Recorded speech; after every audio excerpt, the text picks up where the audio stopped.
So to start, the world is going through an extraordinary event. And while it's a global pandemic, it's not something that's happening equally and evenly across the planet. Sitting here in Europe, I can see some countries where there's been an incredibly effective government response, other places where perhaps that hasn't been the case, some places where community responses have been strong, and other places where there even seems to be some social fracturing occurring with the stress between government and community. The Asia Pacific is a region which has actually looks very positive from an epidemiologic standpoint, and I'm sure that's not by chance. A lot of that is due to the effective response that's happened in the region. But in itself, the response can mount various challenges, particularly for the connectivity of older people. So we're hoping to touch on that later in the event. But to start off with, we have a couple of brief opening remarks. First of all, we're going to hear from Bjorn Andersson, who's the UNFPA Regional Director for the Asia Pacific. And Bjorn, I'll pass on to you to just make some brief opening remarks. Thank you so much, John, and good afternoon, colleagues, and welcome to this webinar. And UNFPA is honored to be able to host this and co-organize this with so many distinguished colleagues and organizations in this region. As we all know, the rate of population aging in the Asia Pacific has been consistently increasing over the past decades.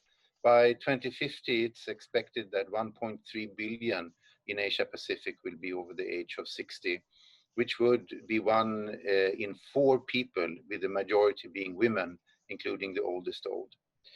So we also know that in the context of COVID-19, older persons are disproportionately impacted. Mortality and morbidities directly related to the virus infection are higher for older persons.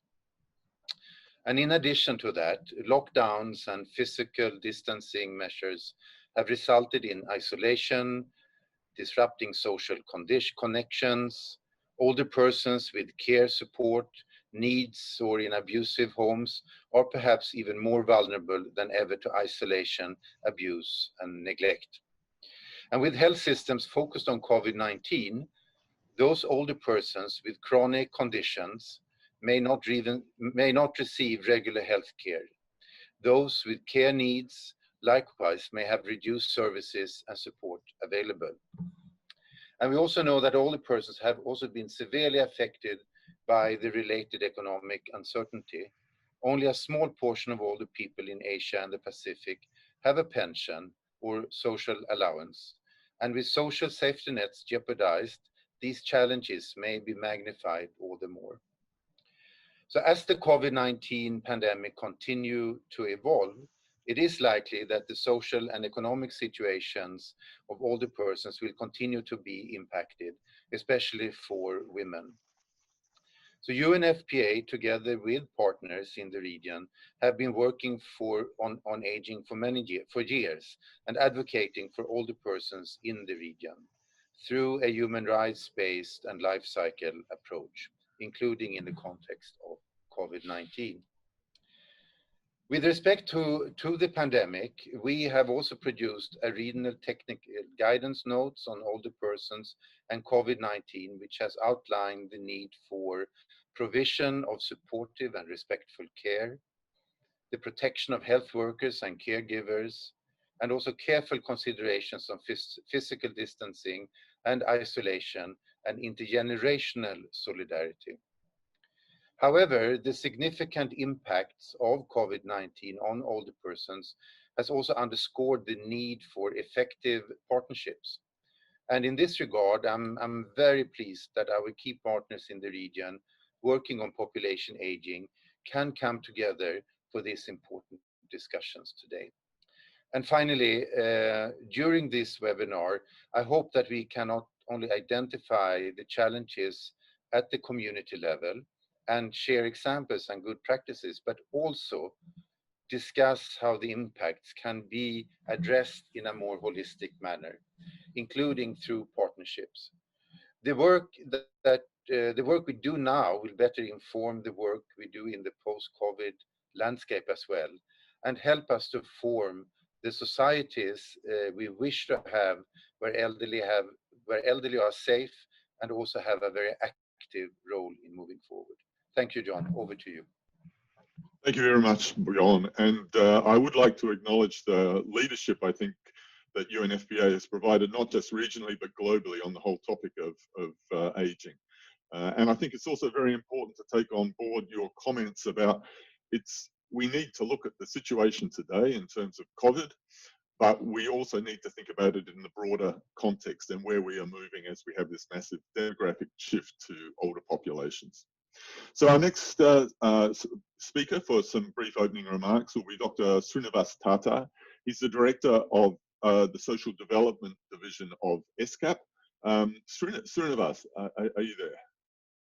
Yes, thank you so much, John. And it's an honor for ESCAP to co-host this webinar with UNFPA, HelpAge, the ASEM Global Aging Center, and the Japan Gerontological Evaluation Society. Now, the topic of this webinar is very important. As John has said, COVID-19 has turned our world upside down. It is about older persons amongst us, within our family members, about in these troubling times. And that is what we're talking about today. And there have been many webinars and discussions held on this topic. And I'm hoping that this one will be different because of two key issues that we're going to look at. First, we're trying to look at older persons in different contexts and situations. As you know, the situation of older persons depends on where you are. It depends on whether in which country, what kind of income situation, whether you have access to healthcare or living arrangements. And I hope that this discussion will kind of not paint older persons with one brush, but understand the differential needs depending on where they are. That's number one. Number two, I think this webinar focuses on a very important aspect of community responses to support older persons within this pandemic. In our region, extended families are strong, and many older persons continue to live with family members. And in a situation where stimulus packages are being implemented with centralized command and control structures in terms of pandemic responses, community responses play a very big role in providing the last mile connectivity and ensuring that no older person is left behind.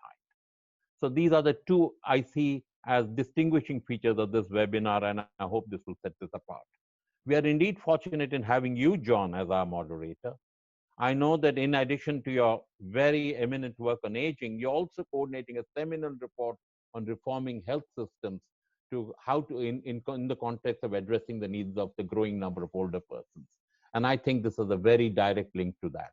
And who better than you to plumb the wisdom and knowledge of our eminent resource person. So I really look forward to a productive webinar, and we in ESCAP would look forward to use some of the key conclusions, especially hearing from our entire audience in order to take our work forward. So thank you very much, John.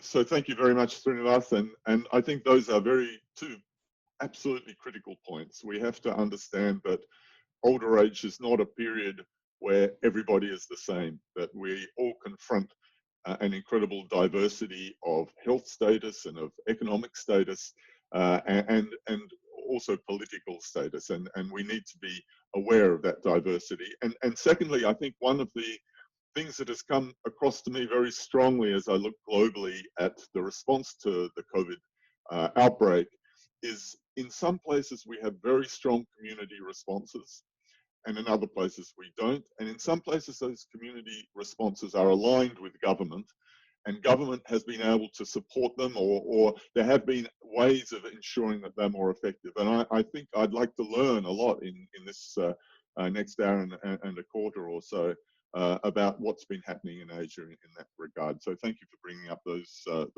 points. So what we're now going to go through, as I explained earlier, is 3 separate panel discussions. Stimulating those discussions, what we really feel is absolutely critical is capturing the voice of older people. And so each of those, HelpAge has gone out and asked older people what they think of the current situation. So we will hear from those older people in a series of videos. And then the panelists will have a chance to talk about those the comments that people have made and some of the other issues which will no doubt be raised. So I'd like to get each of the panelists to introduce themselves, and I'll just go through the list in the order I've got here. And as we have our discussion, I'm going to try and keep it as informal as possible. And so I hope you will see a sort of a coffee table dynamic where we're all feeling free to interrupt and say the critical points which we think are important. So first of all, Dr. Kitty Labsom Batsiri from Thailand. Would you like to introduce yourself, please? Dr. Kitty, I think you must be muted. Yes, Dr. Kitty. Yes. Yes, please just introduce yourself. Yes, I'm Dr. Kitty Labsom Batsiri. I'm working for the Department of Health, Ministry of Public Health, Thailand.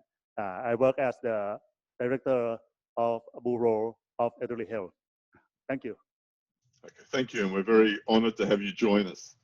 Next, Dr. Naoki Kondo, who will be making a brief presentation later on social connectivity in older people as well. Hi, I'm Naoki Kondo, Associate Professor at the University of Tokyo. I'm a social epidemiologist. Thank you. Okay, thank you, Naoki. Mr. Arun Maira from India. Thank you, John. I'm the chairman of the Board of Trustees of HelpAge International, and I'm so delighted to be with all these eminent participants and the panel, of course. Thank you. And thank you for joining us. And I think also you bring a very unique perspective on the private sector, which will be important in terms of the discussions which we have.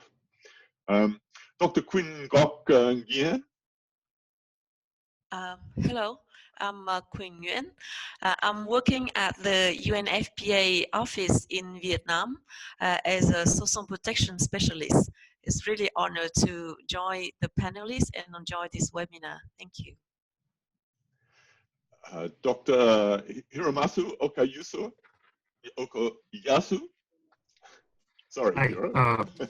thank you very much, John, for introduction. My name is Hiro Okayasu. I'm working for WHO's Western Pacific Region Office, responsible for healthy aging. So this is my great pleasure to be here and talk about COVID-19 and aging. Thank you for joining us, Hiro. We will also have Srinivas Tata, who you've already met, and finally Marianne Tsao, who heads the Tsao Foundation in Singapore. Hi, good afternoon. This is Marianne Tsao. I'm a public health physician by background, and Tsao Foundation is a family foundation with basically pioneer community-based health services, social care service to address well-being older people. So in a COVID situation, we have a lot of frontline experience of the situation of older people during this period of time. Okay, so everybody, you can see we've got a fascinating, very diverse group of panelists, geographically diverse as well as in terms of their experience, both some people that are very much at a country level and some with more of a regional overview. So we're going to start now. We have a video. The video, we're going to start by looking at what exactly is the situation for older people and the communities that they live in. And if we can get it working, we'll pass to the video now, please.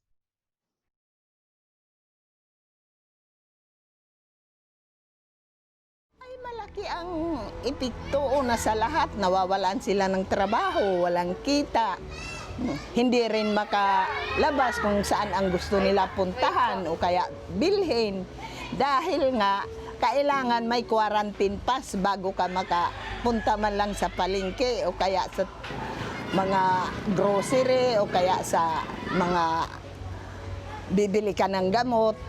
Dahil bawal nga lumabas yung senior wala, hindi naman kami binibigyan ng quarantine pass dahil bawal. Kahit gustuin ko man magpa-check up dahil diabetic ako, hindi rin pwede. Stay home kala. Kasi may maintenance na gamot naman ako. Ayun na lang lagi iniinom ko. हमारे बुजुर्गों के ऊपर इसका बड़ा असर पड़ा है. हमारी औकात में, हमारी ज़िंदगी में काफ़ी तब्दीलियाँ आई हैं क्योंकि घर का सारा दारोमदार जो है वो जवान तबके पर मुनहसर होता है। वो लोग मजदूरी करते हैं, काम करते हैं, नौकरी करते हैं। कोरोना और लॉकडाउन की वजह से इनके कारोबार ख़त्म हो गए हैं, इनका रोज़गार ख़त्म हो गया है और माली परेशानियों में गिर गए हैं। दवाइयाँ मौके पे नहीं मिलती, वक्त पर नहीं मिलती। दवाइयों के लिए पैसों की ज़रूरत है, खर्चे के लिए, आटे के लिए, हर चीज़ के लिए पैसों की ज़रूरत है।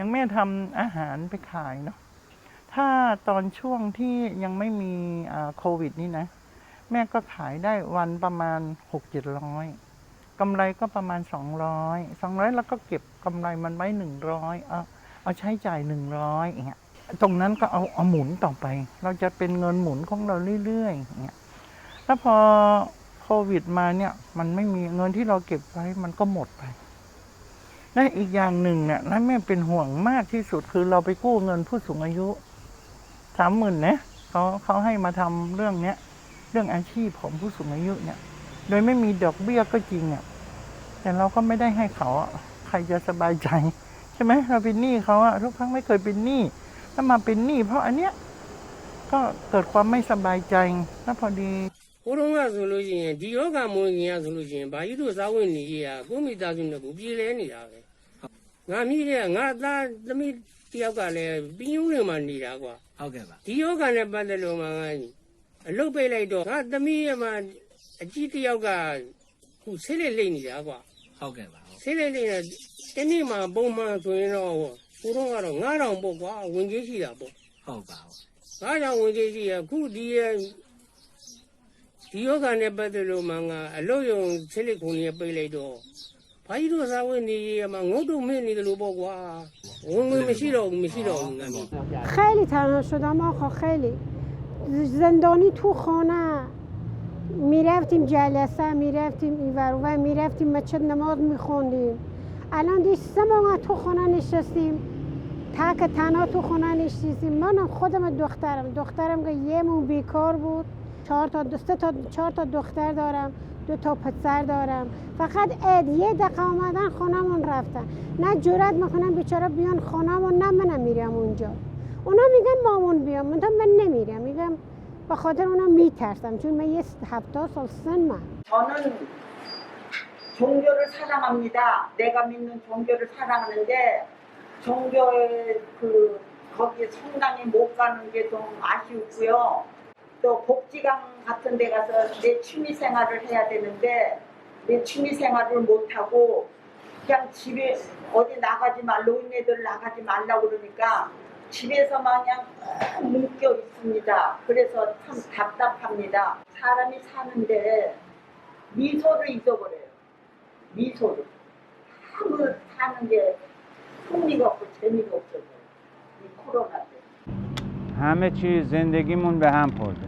چجوری اینه که بیکار شدیم نمیدونم میترسیم از کرونا بگیریم سنمون بالاست دارو نیست بزرگترین اثرش اینه که مردم ناراحتن سرگردانن نمیدونن چیکار کنن. It's pretty obvious this is having a major impact on people everywhere. We've heard a lot about the economic implications of people and their ability to connect. I'd also like to touch in a minute on some of the health implications. But I'm wondering to start off with Dr. Quinn, are there some older people who in particular are more impacted than others and that we should be worried about and thinking about in terms of our responses? Well, yes. As we see, this COVID-19 pandemic has a major, it's kind of multi-dimensional impacts on the lives of many people. And especially for the vulnerable, including older people. And obviously, within the older people, the impacts are also differences. And I see that many older people are affected hardly, that they become more vulnerable than the others. Those who were previously already poor, obviously they've been affected a lot due to social distancing, that have difficulty in accessing the food and necessary unnecessary items. And also is the case of Vietnam that at the beginning of the pandemic, that we are in a shortage of kind of mask and hand wash, and the prices of those items are increasing like 10 times or even more than previously. And that is making people very difficult in assessing on those things. And also the older people, for those especially who are informal workers and those working as a kind of street vendors, they are also the main bread earnings of the family, and they could not go out to carry out their usual activities. So lots of them don't have any income during that time. However, they are not in the, they are previously not in the poor list in Vietnam. So in Vietnam, the people who are in the older people who are in the poor list in Vietnam regularly receive a cash transfer monthly. However, for those who street vendors and who are street vendors, they still have some income. Then they are kind of near poor, not poor.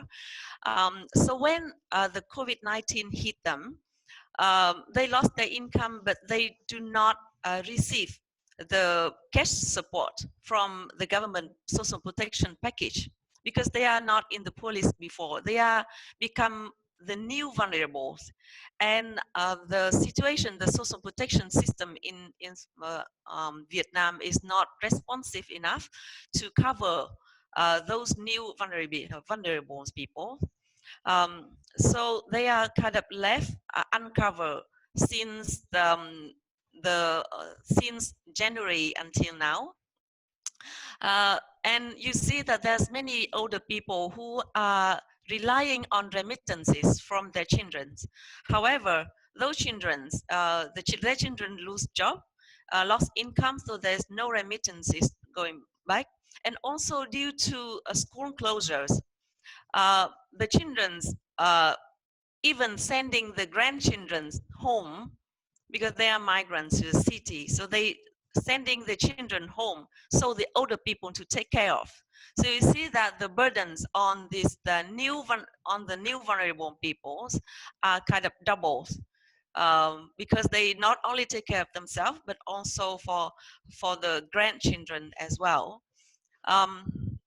Okay, I think that's a terrific summary, and I really like your identifying that we have the near poor are suddenly the people who are really vulnerable because they're not already in the social safety net.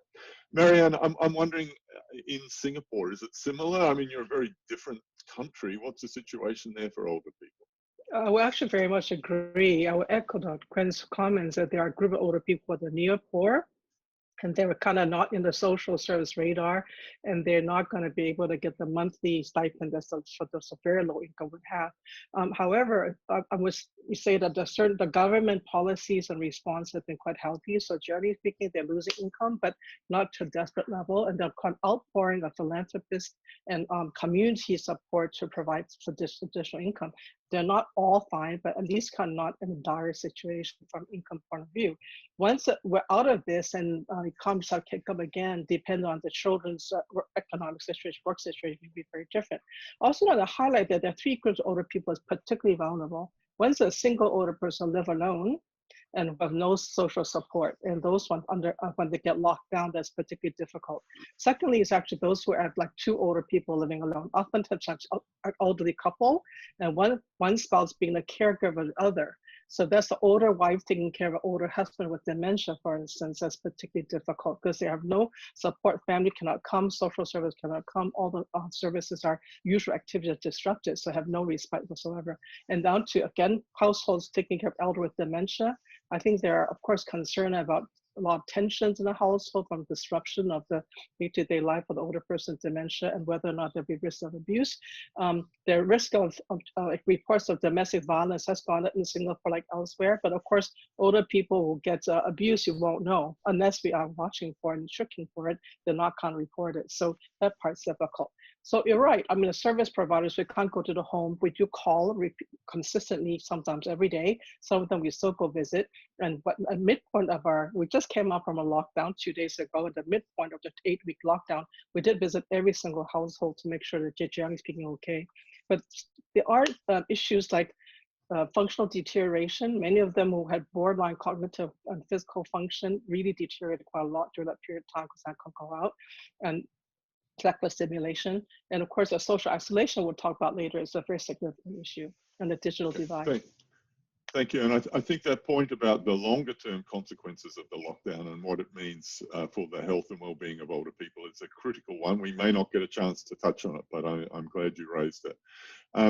Being a public health person, we have to talk about economics, to talk about social impacts, but I don't want to lose the health side. And I was wondering, Dr. Kitty, in Thailand, if you could perhaps explain to us a little bit about the health implications of all of this. In Thailand,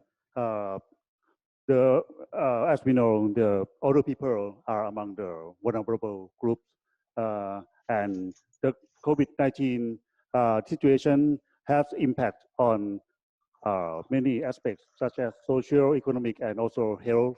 And also, in terms of health, there are mental and physical health. We have something to share about in the Thailand.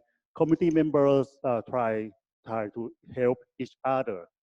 Even older people, they try to help older people as well. We have elderly club that older people usually gathering in the elderly club to talk to each other, have social connection. In the time of COVID-19 crisis, we have the care manager, caregiver, and also village health volunteer that try to make sure that older people, they are staying well. And about the accessibility to health services that also has been affected by the COVID-19 crisis. The teamwork of the village health volunteer care manager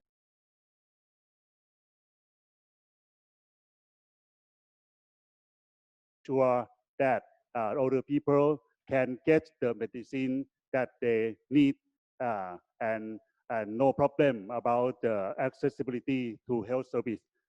This is in Thailand. And also the people try to share food and essential items to others who need it. The more vulnerable group that is occur in Thailand that I would like to share now. Okay, I think that's very interesting. I think also Thailand has a very unique infrastructure in place with universal health coverage, developing programs of long-term care. I'd like to come back to that later in our discussion because I want to know how that has helped the situation because I imagine it's been a very positive step. But we're getting a bit tight for time, but I'd like to ask Hiro from a regional perspective. Do you have any ideas about the health situation that you would like to share?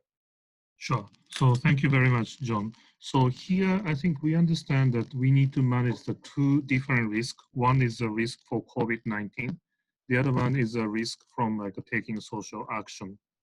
And then the problem is epidemiology suggests this COVID-19, the older people with multiple NCDs are at the highest risk.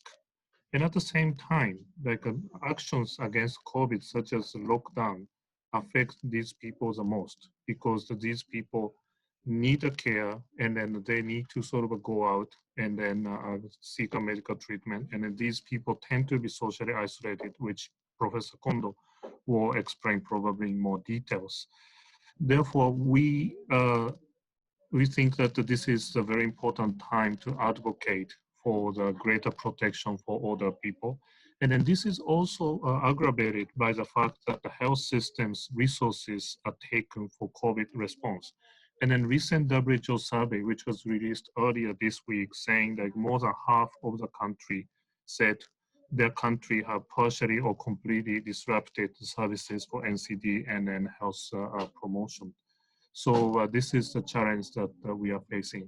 And at the same time, as Dr. Kiri mentioned, that the country also responded in the same survey that the countries are trying to mitigate this impact primarily by use of IT and trying to reach out to the people. If there is no internet, maybe they can call. And then also some countries are utilizing health volunteers at the community level to reach out to these older people to provide a greater support and to make sure that their needs are addressed and then they're not isolated. Thank you. Excellent. Thank you. All right, we're going to have to move on, but before we do, Arun, I was just wondering, you know, as probably the economist in the pack, could you tell us a little bit more about the economic situation for older people in India, particularly? Well, John, thank you. And it's not just the older people in India, and thank you for inviting me to open it up to a broader perspective of what's happening to economies.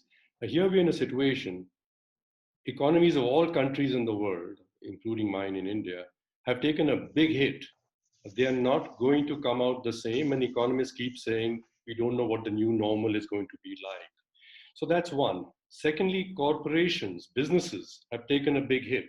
And they're all worried about whether they will survive and in what form they will emerge. Now, please, we think of the work we do is telling governments to help older people or getting corporations to invest more and give CSR to older people. So here, the people that we wish to help are doubly vulnerable because of the approach perhaps that we have been taking, that asking others to look after them, and those others are very vulnerable and will be so in the next few years. So we have to rethink our approach about how we will enable older people to be healthy in all respects.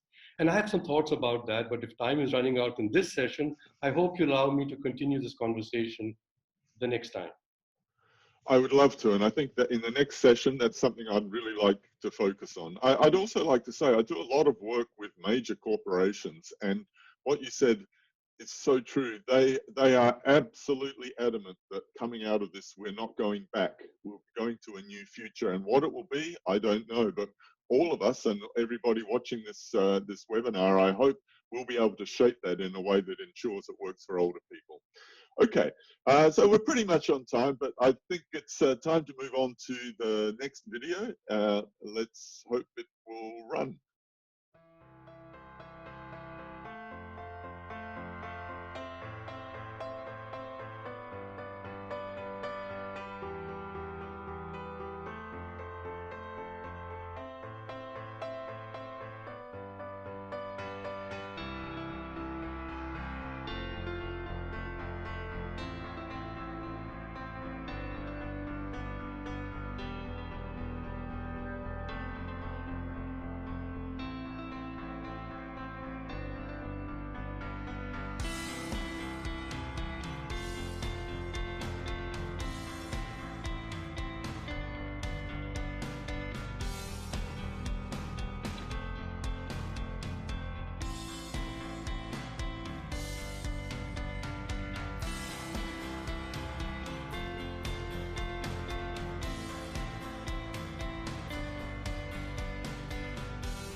ببینید من هم از تلویزیون هم چندین شبکه‌ای هستش که وابسته به وزارت بهداشت، از خانه‌های سلامتی که روزانه اطلاعات رو میذارن به تناسب، چون این اطلاعات گذاشته میشه و به مردم داده میشه، طبیعتاً متوجه میشیم که کجاها ریسکش بالاتره و حضور نباید داشته باشیم و محدوده. ببینید با توجه به اینکه فرهنگ ما یه فرهنگی که احترام سالمند نسبت به خیلی از کشورهای دیگه حفظ میشه و توجه دارن، تا اونجا که من میدونم البته خیلی از سالمندانمون هستن که به قول شما تنها هستن، کسانی نیستن که بهشون رسیدگی بکنن از بوده. Nakakatulong yung makinig sa balita, tapos tingnan sa Facebook. Para sa akin, useful. Sabi ko nga lang, ang cellphone pala, kung gagamitin ng maayos ang technology, malaking bagay na makakatulong. 거기 동의했어. 아, 동의해서 전화. 그래서 내가 어떻게 우리 집 전화번호를 어떻게 알으셨어요? 그랬더니 네, 다 알게 됐습니다. 그리고 전화를 가끔 해줘. 국가에서 주는 게 한 40만 원이 입금이 됐더라고. 정보는 나는 스마트로 하니까 스마트로 문자가 왔더라고. 그래서 은행에 가서 확인을 했어요. 근데 인터넷에서 이거를 배워가지고 하는 사람들은 심심치가 않고 시간이 얼른 가. 그래서 나는 아주 너무너무 잘 배웠다고 생각하고 앞으로 다 배워야 된다.နိုင်ငံတော်ကမှ၅မျိုးထောက်ပံ့နေကွာစီဆန်ကြက်သွန်မှာပဲခါတဲ့ဒီမက်ကြီးနဲ့လိုက်ပြီးတော့လေပညာတယ်ကွာအော်တယ်ဟုတ်ကဲ့ပါဒီဘီနိုင်နေပုံစံဒီလည်းချိတ်တယ်ကွာလက်ကန်းစာဆောင်တွေလည်းပြီးတယ်ဟုတ်ကဲ့ပါဟုတ်နိုင်ငံတော်ကလည်းမှသူ့ဘက်ကမှเอาความช่วยเหลือก็มีทางเมื่อวานนั้นวันอะไรวะที่ช่อง3มาเข้ากล่องมาให้ แล้วก็ไปเอาที่วัดยานนาวาเข้ากล่อง2 รอบ500 กล่องแล้วก็มีน้ำค่ะเดินทางก็ต้องเอารถที่เนี่ยไปเอาเขาให้เราแต่เราต้องไปเอาที่อันนี้ครั้งแรกค่ะครั้งแรกเลยค่ะผลแรกเลยล่ะที่มีอาหารแห้งมาให้มีครั้งแรกค่ะ I see the government is doing a lot for the people of Singapore. They are trying to make sure that the people stay employed. They're giving them cash. The needy family are identified. They try to identify who are the needy ones. They send them food. They send them rations, and then also those socially isolated. I believe my nurses and my social workers are also talking to them on the phone to make them to find out if they're getting all right. มีแบบโค้ดแล้วก็หูหนังสือวิทยาได้ทำเนี่ยต้องขอเขายังไม่ได้รับนะเพิ่นว่าอยู่ในระหว่างตรวจสอบขอทำเพราะว่าอยู่ในระหว่างตรวจสอบแล้วก็ว่าโหป้าอย่าได้ไว้หูนายยังหวังอยู่ยังหวัง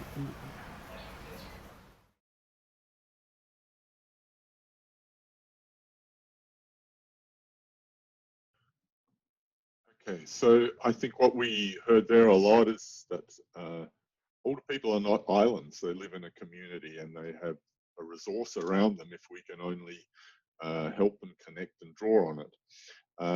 But what I also heard a little bit was about the importance of technology. And I wonder, perhaps it's my European perspective, but I wonder how can these people in sometimes quite desperate situations, how can they draw on technology to improve that situation? So Srinivas, I was wondering if you could, from your regional perspective, tell us a little bit what you think about technology and how it can help with intergenerational support. Well, John, as far as the use of technology is concerned, it can be the greatest facilitator for allowing access to older persons to both services, information, everything. And yet, when technology is not available or accessible, it can be the greatest divider. Now, internet and other digital technologies have become a window to the world for all of us. I mean, the way we are enabling us to contact family, friends, community, get information. But we have to remember that many older persons do not have access to digital technologies. They lack the skills and sometimes the financial resources to purchase digital devices.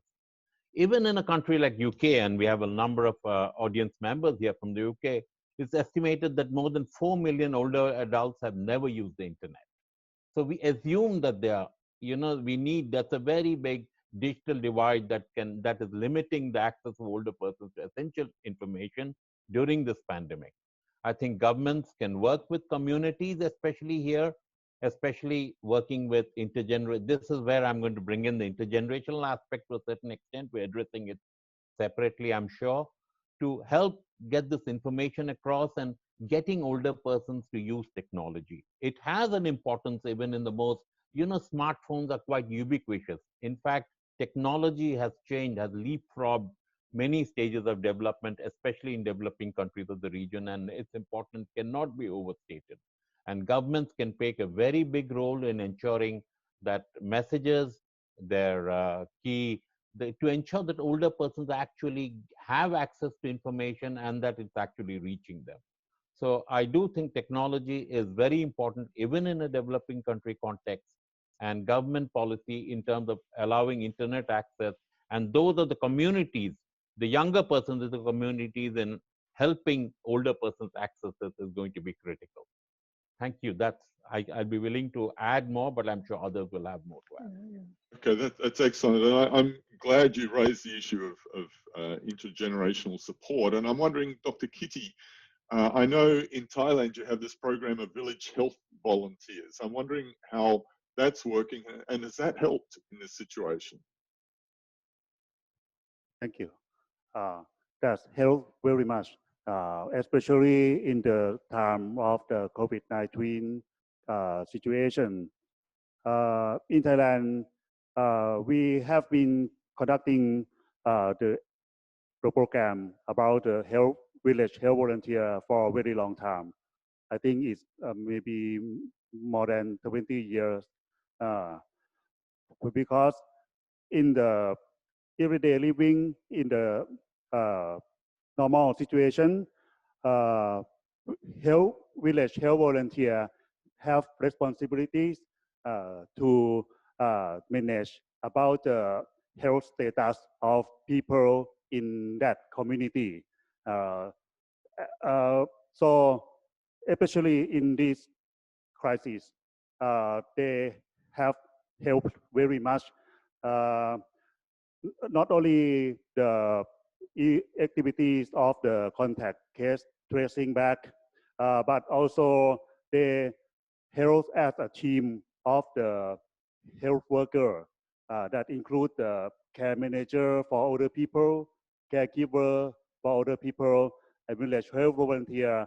They play a role very much, especially in the activities of the accessibility to the healthcare, because in normal situation they practice already about the primary care to the people. So in this situation, they also can help the older people to get the medicine and although also the promotion activities, how to keep healthy for the older people too.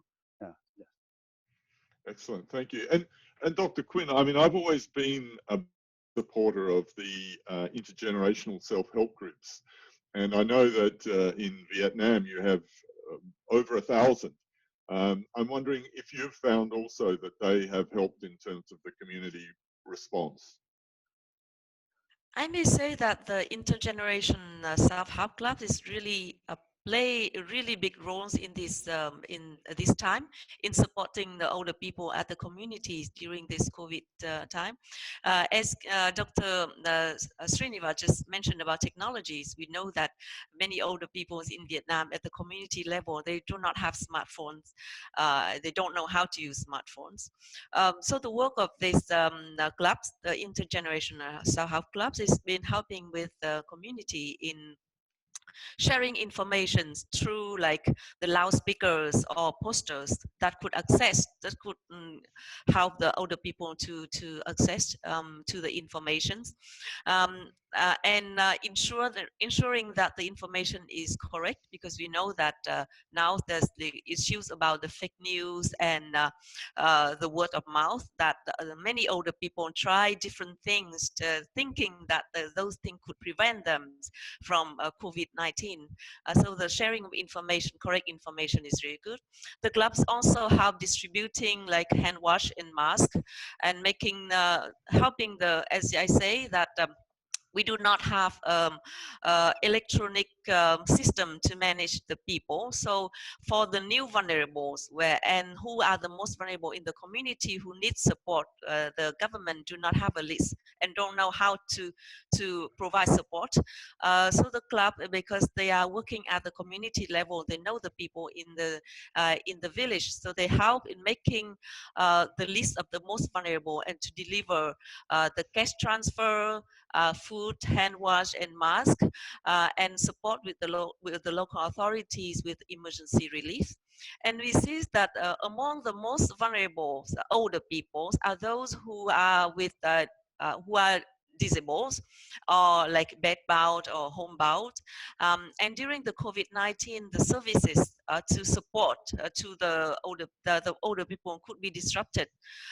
So the community, the club is also helping to provide, training the caregivers and helping to keep the continuity of the services at home-based and community-based services for the older people.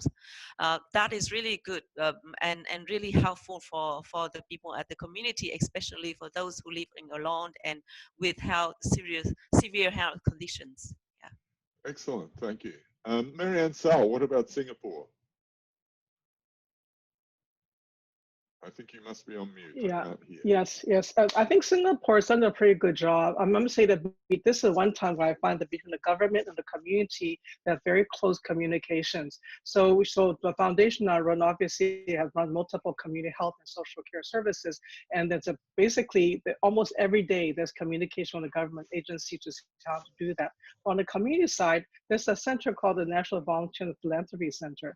They basically try to collate needs with resources, because oftentimes community wants to help, community services want to help, they're in a better position because they know, but a lot of citizens want to help, but they don't know where the needs are, how to disperse the resources. So creating was a kind of electronic platform called Singapore United, and they basically identify all the needs will pour into that base, and all the people looking to provide support can get into that base and know where to go. So there's an outpouring of citizens who normally I don't see, for like out there delivering other fancy housewives for delivering meals. There are people who are making masks for older people who can't access masks. So it's actually quite amazing in terms of, this is one time I thought Singapore did a really good job. Oh, I should say one time, but whereby the government, the community, and the citizens, they were able to create platforms where they can connect as to where the needs and resources are. So community, I think that's a point I'd like to take up with Arun, because it touches on what you were speaking about before, and about how we can connect the local response to the global sort of potential support that's available, and the balance between those. I'm wondering if you've got any comments on how you think that might operate. That's the heart of the matter, if I might say so, John. We are in this situation, as we've said, that many people are hurting. It's not just the older people. Even working young people are hurting. Children are hurting. Everyone is hurting. And there's no resource. There's a shortage of resource to look after everybody. If you look at governments or corporations, the economic engines, there's a shortage. So how shall older people be looked after particularly? But let's say everybody. And the solution is community. And I'll explain why it has to be so. We've got a theory that, you put problems into their parts, and then you allocate resources for each of the parts and have specialized divisions to look after each of the parts. That's how we organize, right? But then the parts compete with each other for more resources and for more attention.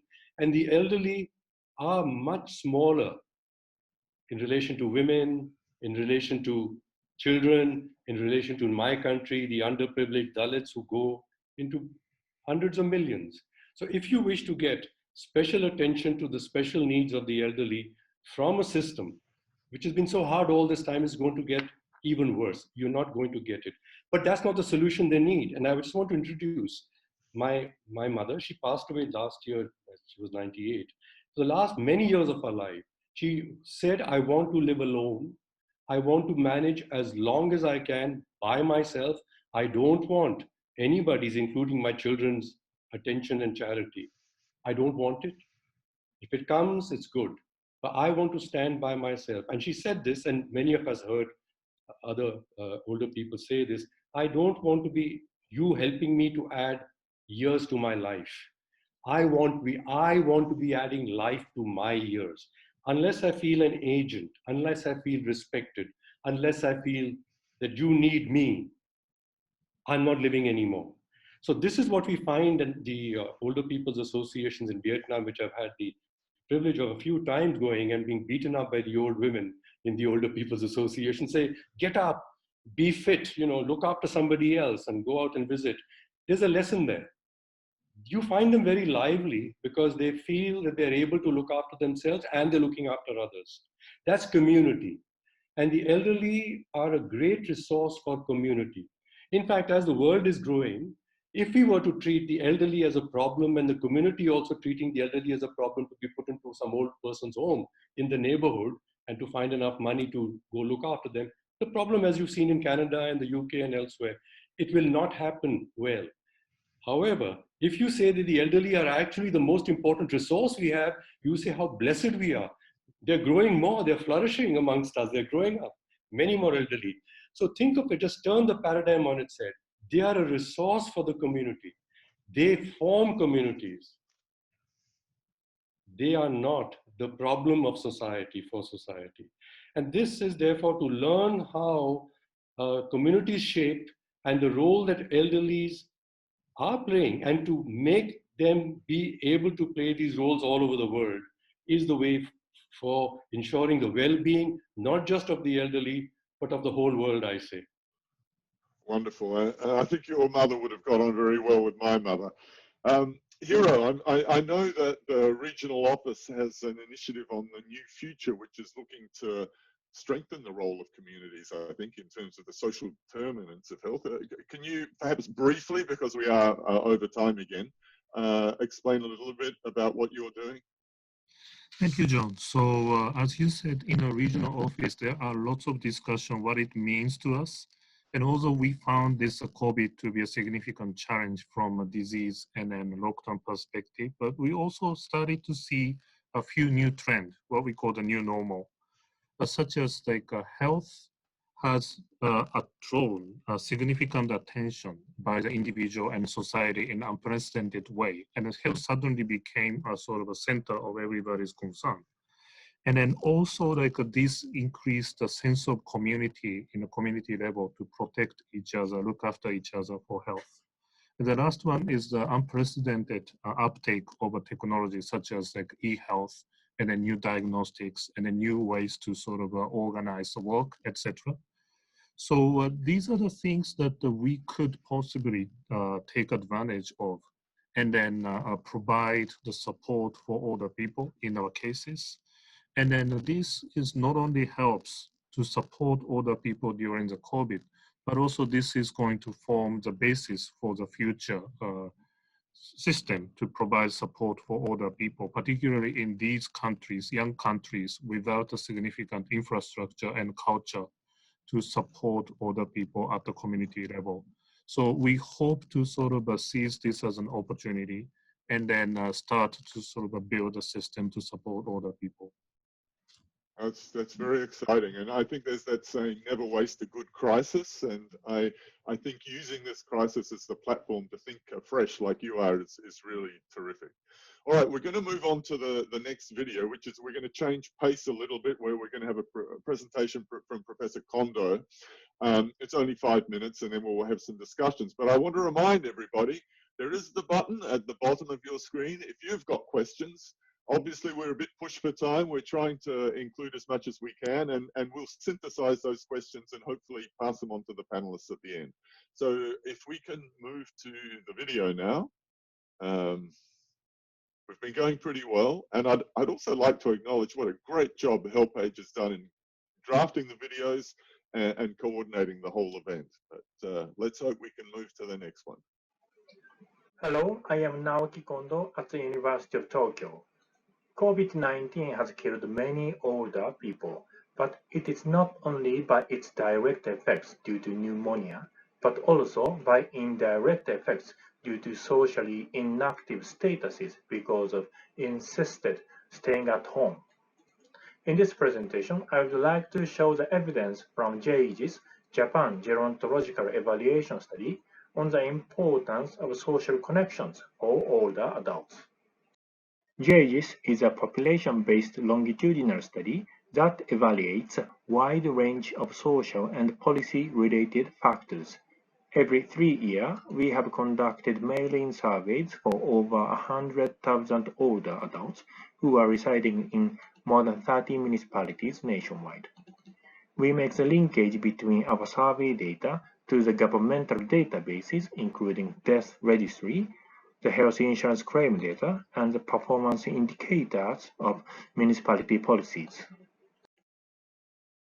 This is the result of our follow-up study. We found that the older adults who have more social relationships are less likely to develop dementia. If the person has 5 different social connections, the person's risk may be smaller than those who has only 1 relationship or none, by 46 percentage points. The relationships include a partner, family members, friends, community group members, and paid work.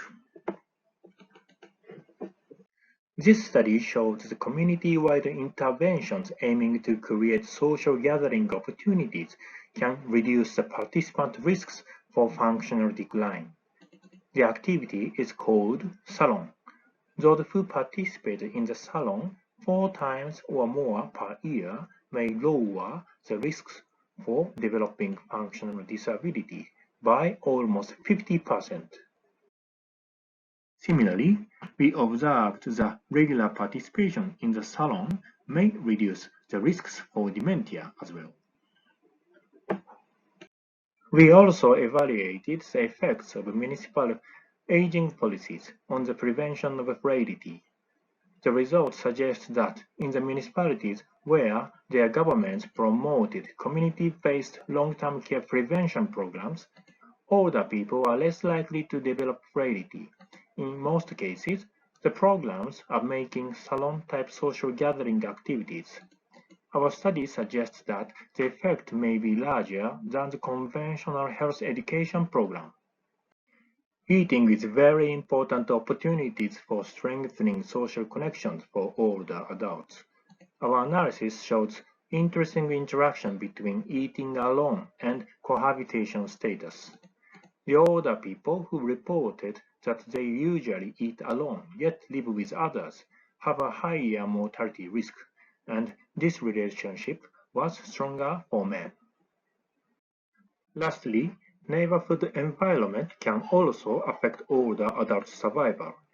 We found that older people who live in the neighborhood with poor food environment had higher mortality risks, but the increased risks were observed if they do not have a motor vehicle.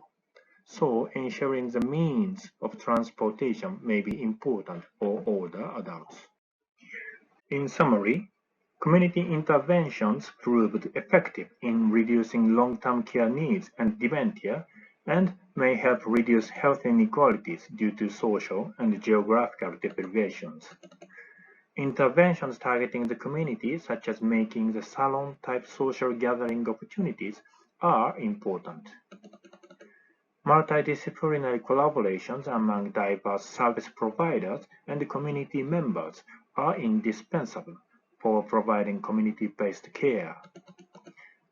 Given the current global condition under the influence of COVID-19, our urgent challenge is how to maintain social connections. Now, many municipalities are trying to restart their community activities in Japan. When doing so, I think it is very important to make extra precautions to prevent the infection among older participants. And also, it is time to consider alternative activities. For example, disseminating age-friendly online communication tools is important. For those who are interested, please take a look at some publications by the World Health Organization on JAGES activities. Thank you. Thank you so much, Professor Kondo, for adding some academic evidence to what I think we all believe, and it's good to see that the evidence is there to support those beliefs. It is challenging though. I mean, I think the salon interventions that you've been talking about are terrific. I think in Australia, my home country, they have some really good interventions to try and get men together, which they call men's sheds, because there is a gender perspective to this. Sometimes it's men who it's hardest to get out of the house and to socialise. I'm wondering though, are there other examples of ways which we can encourage these sorts of community initiatives that arise from the region? Dr. Kitty in Thailand, for example, does the infrastructure you have there in place, would that help with this sort of interaction? Yes, thank you. In Thailand, we have the program of the National Health Security Office that have the responsibility to support about the health of people. For older people, they have identify the needs of older people and provide some budget and earmarking that budget will go to the long-term care program for older people. That help very much because there are the many older people that in the condition of dependence. So the budget that the National Health Security Office provide, will go to the long-term care system, and that can help very much. Also, the community, we try to focus on the community base. I think that is very useful because it can help for the sustainability of the program. Because the community itself, they try to help each other in the community and try to improve the condition of the elderly people by the long-term care project supported by the government. Thank you. Thank you, thank you. Marianne, what about Singapore? I think in a Singapore context, this is one racist point about a digital divide amongst older people. And that was really one of the things that made social connectivity really difficult. In Singapore, I think the general policy environment is almost this intense need, the desire to protect older people and telling older people over 60 not to come to work, older people stay at home and all that, and volunteers cannot visit, and then, you know, health workers, social workers cannot visit. So that has been really one of the most difficult. I think the phone's very useful, but we do find that some of the older people cannot afford to pay for the phone card. And so therefore they're reluctant to even get on the phone with us. So that is a problem. And then the other thing is actually, of course, is actually be able to, those who can get on a digital platform is fine.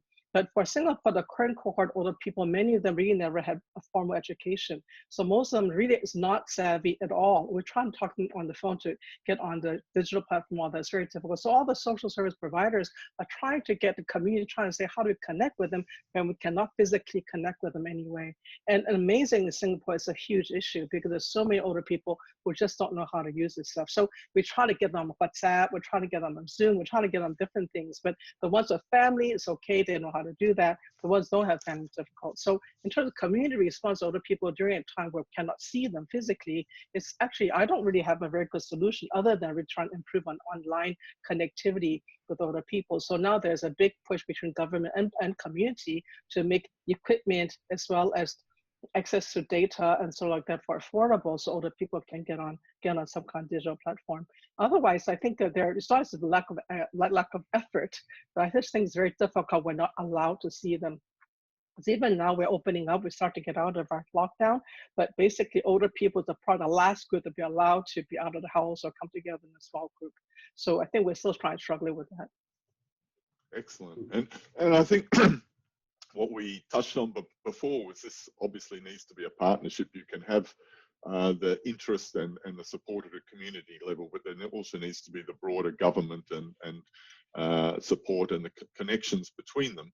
I'm wondering, Srinivas, if is there stuff at a government level or even at an intergovernmental level which we can be doing to support these sorts of initiatives? I think I think more and more in certain countries you have the structures, John. I mean, you have, you know, the question is having the intention, but to translate it into actual policy, implement the policy, you need to have the structures. Certain countries like Vietnam, Thailand, a few of them have really created the community structures for delivering some of this care. You can see community-based long-term care that somebody was referring to. You know, in many countries that's institutionalized, they're doing it well. But I believe that it's time for, especially in implementing older persons policies and programs, that we involve the community. I'm talking about older persons themselves. I would like to draw a parallel from the disability movement, you know, because which others also deal with. There is a voice there which says nothing about us without us. And I think there is a big synergy between that and this. And I think it would need to apply to our older persons too.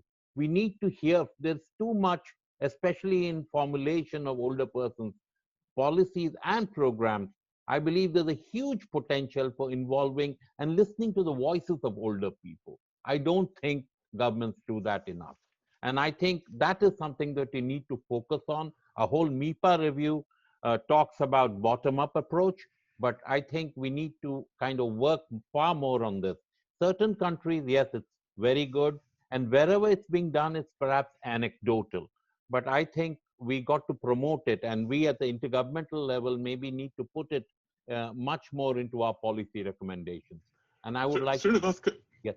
Yes. Can I follow up on it? Because I think you're right that what we need to be doing is encouraging and supporting countries to put in place the infrastructure so they can deal with the next pandemic and the other issues which are going to come. But we're going to be entering a period where governments have spent a lot of money and are carrying a lot of debt and are going to be very reluctant to be investing. How can we encourage them to make this a priority? And perhaps Arun, you could touch on that after Srinivas' response.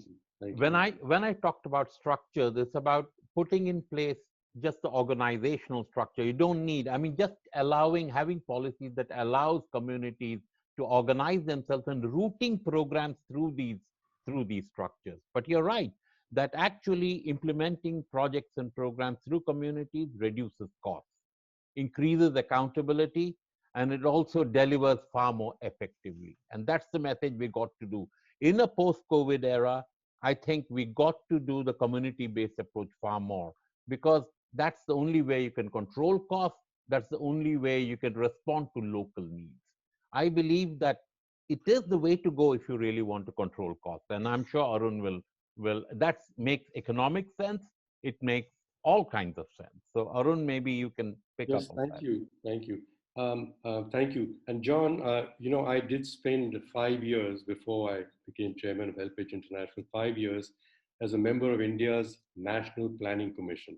And the question, since I was an outsider from government, that I was asked was, what is it that is wrong in the ways that they are trying to help the citizens to be better off, less poverty, and so on. And it came to, as I would say, a theory in use. The way we grow economies has been about breaking up social structures and creating new economic structures. And people move into companies, people move from city to city to get another job, and we are breaking up social structures. Okay? Now, what we are pointing out, all of us here, that the social structure in which one lives matters a lot for one's well-being, mental health, physical health. It's also the very efficient way of using resources, natural resources and community resources. But the way we've been organizing governments and the delivery of budgets in governments is, as I said, breaking it up like into a machine with parts. And society is not a machine. Things go together. They're not separate parts. They each exist because the others exist. And so to get into that paradigm, and yes, since we say India, Mahatma Gandhi was a proponent of this. He said we have to make villagers treat themselves as communities. But we are imposing on them an economic paradigm to say, no, they must become part of larger mass production, they must migrate. And look what's happened in our country. Because of that paradigm, there are 100 million people out on the highways dying, trying to get back to the villages because there's no community here. There's no community to care for them. Budgets will not solve this problem. There may be enough money, but you won't create community. And the essence for good health and good well-being of elderly, of everybody, of the whole society is community, is the sense of I'm here because others are here and we are together, we care for each other. So there are two steps here. There are two steps. One is to get the elderly together, like we've been saying in these, and the disabled people also similarly, see their own agency, get support from each other and be heard. That's stage one. The stage two must come because the stage one, again, you'll be competing for resources and attention vis-a-vis others, like the disabled are vis-a-vis others too. The stage two is when the intergenerational groups are, that the elderly begin to invite others and to say, we look after you in some ways and you look after us. We have to recreate the sense of community. We may not be able to recreate nuclear families, but caring for different generations who have different resources in terms of knowledge they have, the energy they have, the needs they have. That's the way to make a healthy system. And I do feel that the world needs to realize this. But what we need is local system solutions, that's community solutions, to these big global systemic problems that we are describing and saying how large they will be, whether it's about the demographics or it's about the deterioration of the climate or the increase of poverty. These are each separate systemic issues. The solution to them is getting them together in the community. Local solutions by communities are the solution to all the SDGs. Entirely. So we've now moved on to the session where we're going to try and respond to some of your questions. I've been scanning the questions which have been sent in. I'll just touch on a few key points which struck me, which perhaps any of the panelists, I'll invite them to make a comment on. The first is the gender issues that are associated with the pandemic, and that operates both ways, I think, because for once it's actually males who seem to be at a greater risk from the virus, but also, as we've already touched on, men and women have quite different social ways of interacting, which we perhaps need to take account of. Another question is, what will the new normal be? Like I think even in our discussions now, we are tending to think about, well, what was successful? Is that the limit of the new normal? Can we go beyond that? And then there are issues, particularly people are concerned about mental health. So I'm wondering if any of the panelists would like to say anything on any of those questions. And please just start speaking because you will come up on the screen. John? Yes. Just to address the gender aspect, I mean, I think it's something that we missed in our conversation, and I think it is true that men are more affected in this. Older men, maybe men have died more, but I think women in different ways have been more affected. For example, economically, the women have far less access to pensions. They even otherwise. So in many ways, the economic impact is far more on older women. And that's coming out from previous crises and also anecdotal evidence right now. The care responsibilities on women have been disproportionately higher, older women. And we know that women, whether older women and otherwise, it is a fact that in this pandemic, even though the death rate might be higher in older men, I think the economic and social impact on older women are far higher.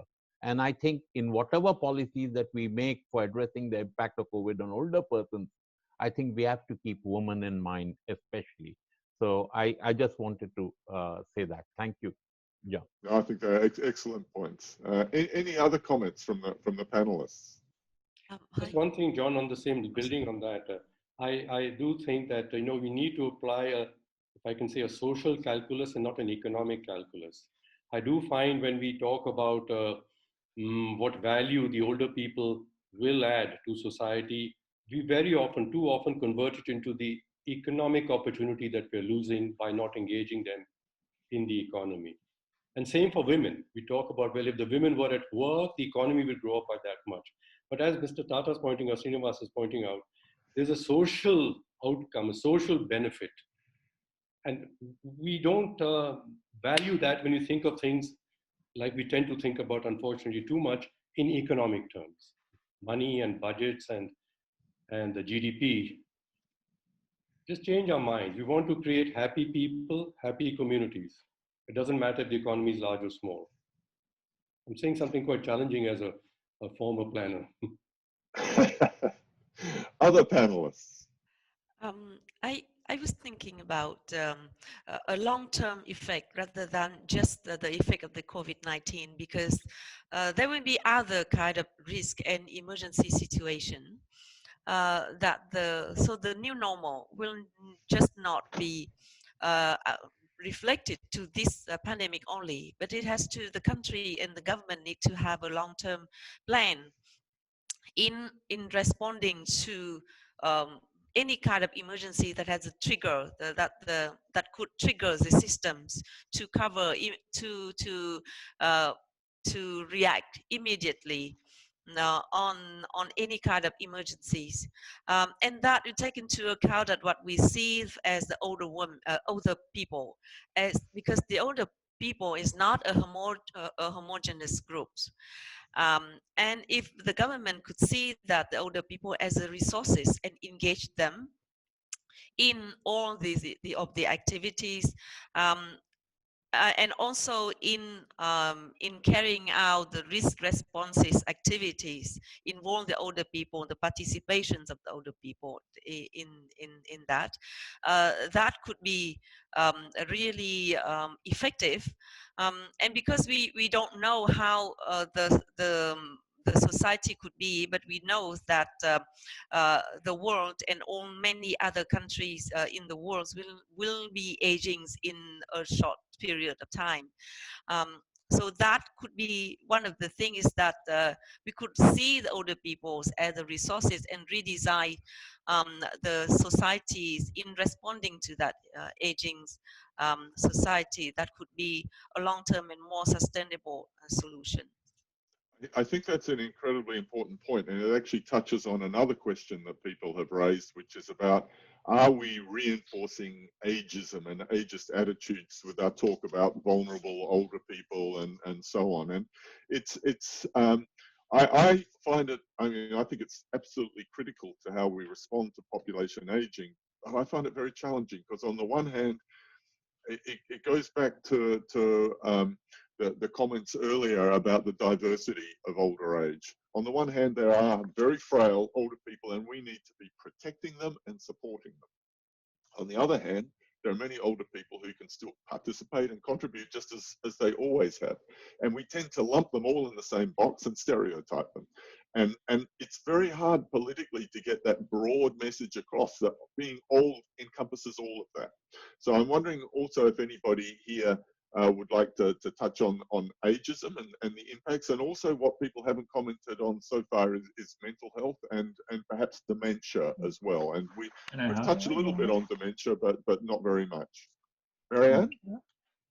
Yeah, I think this issue of mental health is really quite, yes, mental health. I think this issue of mental health has become very prominent in Singapore perspective, because one of the key things is that the social isolation really caused what we saw was some cognitive decline amongst the older people just because they're so isolated for so long.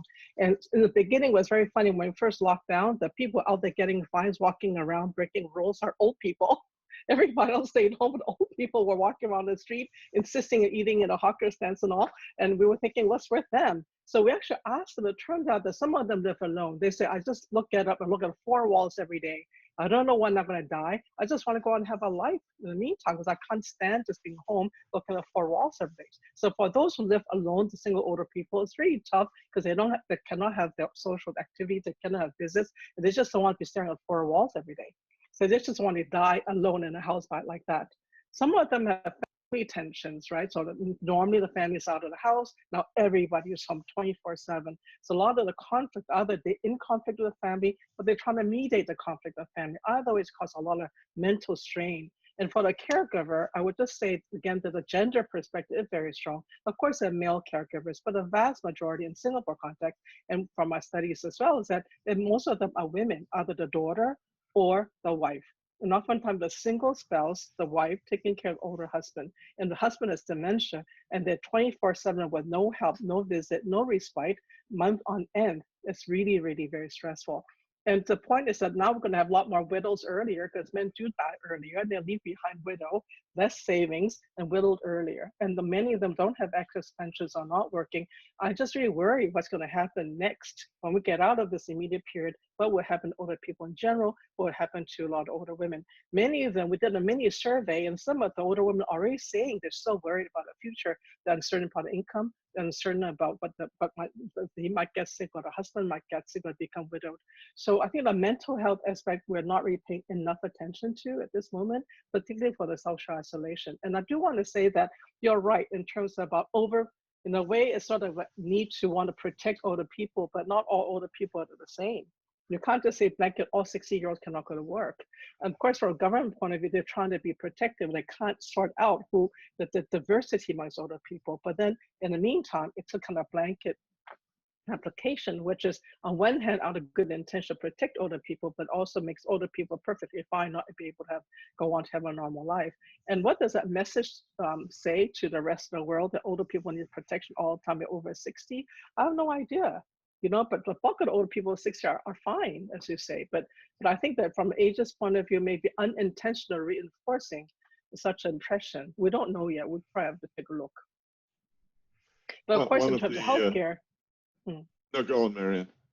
Yeah, I was going to say that healthcare, of course, we all understand that when someone's older, but there's a shortage of health services. Then we all seen elsewhere that older person, which say a young person versus an older person doesn't get access to the same kind of care.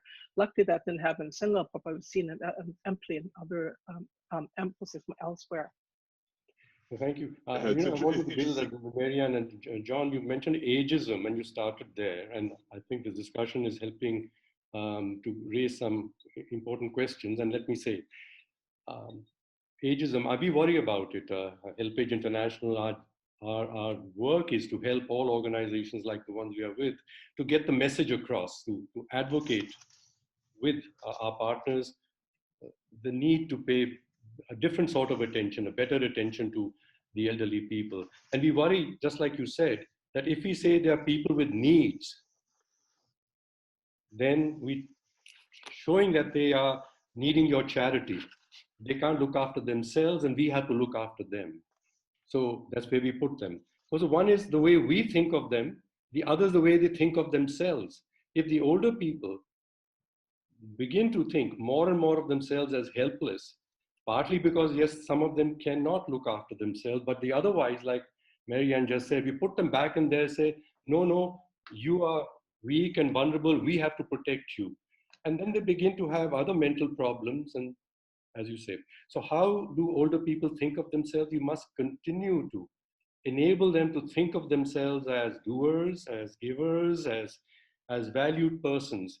Our organization's name is HelpAge, and our Asian partners for years have been saying we prefer to say age helps. Please turn it around. Age helps society. At the moment you're saying society must help the aged. Turn it around. I thought it's very interesting. Okay, thank you. And now we're getting close to the end, but I realize, Professor Kondo, I haven't given you a chance to respond to any of this, and you're the one who stimulated the conversation with your evidence. I'm wondering if you've got a few points before we close off. Thank you. I want to make a comment on the ageism and the gender differences. I think it's closely connected. First of all, the ageism can be divided into the internal ageism and structural ageism. For example, the retirement, that is a structural ageism, right? And after 65, many older men who was the main breadwinner in Japan, they are deprived from the labor market, and they feel like having the internal ageism, that they feel like powerless, and it actually they are more likely to be isolated in the community where women are protecting the community and creating the community. So in the community, the older men are more vulnerable, to my understanding, impression in Japan. So, and now it's in the COVID-19 influence, I think many older men are suffering from the social isolation, perhaps more than women, because women are more likely to be connected in the community from the, the regular basis. Yeah, but also, I also agree with Srinivas that older women are more vulnerable in terms of the financing. They are financially vulnerable because of Japanese culture, where the men are dominating in terms of the earning income. Like that. So it's not so simple, but yeah, I think we need to figure out who is more vulnerable and who is in need of what support. That is important to address this, situation. Excellent. All right. Well, look, we've reached the end of our panel time. I think they're really important points to finish on, and also this understanding, coming back to this point of the diversity of older age, that every older person is different, the community they live in is different, but together they can be an incredible resource for other older people, and how we can communicate that in a powerful way. So before we end, we have two more parts of the webinar. We're going to ask Sabine Henning from UNESCAP to talk very briefly about the MIPA review, and I hope she'll explain what MIPA is to you all. And then if Eduardo has managed to connect his sound, he will sum up with some closing statements. But I think I'd really like to thank the panelists, and I think the fact that you've provided useful input is reflected that we still have held on to 367 participants during this discussion. So I think it must have been useful and entertaining for them. So Sabine, can I pass on to you now to talk briefly about the MIPA review? Thank you, John, for giving me the floor. As we have heard, population aging presents many challenges and opportunities for society, especially at the community level and also during COVID-19. In this context, let me inform you that earlier this year, United Nations member states and the Commission for Social Development in New York endorsed a plan to hold the next fourth review and appraisal of the Madrid International Plan of Action on Aging, or MIPA in short, at the global level in 2023. MIPA is a global guiding document on population aging that came together and was agreed by consensus by member states many years ago, and we have been reviewing it regularly since its adoption. In the same resolution in the Commission on Social Development, the regional economic commissions were mandated to conduct regional reviews of the MIPA in 2022 in order to inform the global review in the following year. Let me add that this was actually a resolution in the Commission for Social Development, not ESCAP's resolution. So this is a resolution coming from the global level. And it mandated us to take forward these regional reviews in 2022 at the regional level. In addition, the regional economic commissions were recognized as providing essential support to member states on aging issues, and they were requested to expand their support to member states in areas like capacity development, policy design, and MIPA monitoring. In response, and building on its experience from previous reviews, ESCAP, in close collaboration with its regional partners, is preparing for the 2022 regional review here in Asia Pacific. It will consist of consultations with member states, relevant stakeholders, including, of course, older persons, as we have discussed today, voluntary national reviews of member states, preparatory meetings, and an intergovernmental meeting in 2022. ESCAP, with its partners, will also author a major report on population aging for Asia and the Pacific. COVID-19 and the overall situation of older persons in crisis situation and the role of communities, as we have discussed today, will also feature in the review. In sum, The review will support member states in implementing the MIPA in Asia and the Pacific and the age-inclusive 2030 Agenda for Sustainable Development. Let us use the regional reviews to continue to build a world of security, opportunity, and dignity for people of all ages. And let us bring in the lessons learned from addressing COVID-19 and the situation of older persons into the discussion. Please stay tuned and check back with ESCAP as we prepare for the 2022 regional review of the MIPA. Thank you very much, John. So Eduardo, you connected. Thank you. I think you can hear me now, no? Yes, you can. I was going to start introducing John as one of the first 5 top moderators in the world. John has been ranked like that, no? I'm sure you wouldn't like that mention, but you have proven that you are an excellent moderator, John. Thank you. I cannot attempt to summarize the wealth of this discussion, the voice of older people, the voice of all the panelists and discussants. Just to highlight one thing, older people are a very diverse group, and older people are vulnerable sector, but older people are mainly a resource. And in the post-pandemic world, we have the opportunity to rebuilding societies, to redesigning societies with community-based organizations at the core and with the use of older people as a key element in those societies. I think we are just on time to finalize, and we will follow up with some written documents about this discussion, some conclusions, some recommendations, some issues coming from it. I'm sure it will not be the last webinar we have on the topic. And I want to thank ESCAP, UNFPA, JAGES, AGAC of Korea for co-hosting this with HelpAge International. And going from east to west, good night to the Pacific Islands, good evening to Australia, good night also to Australia, good afternoon to Asia, and have a good day for Europe, Middle East, and Africa. Thank you so much. Over to you to say goodbye, John. Goodbye to everyone. Yes, goodbye, everybody. Thanks, Eduardo, and thanks for the kind words. And I look forward to the next panel. Thank you. So will be it. Bye-bye.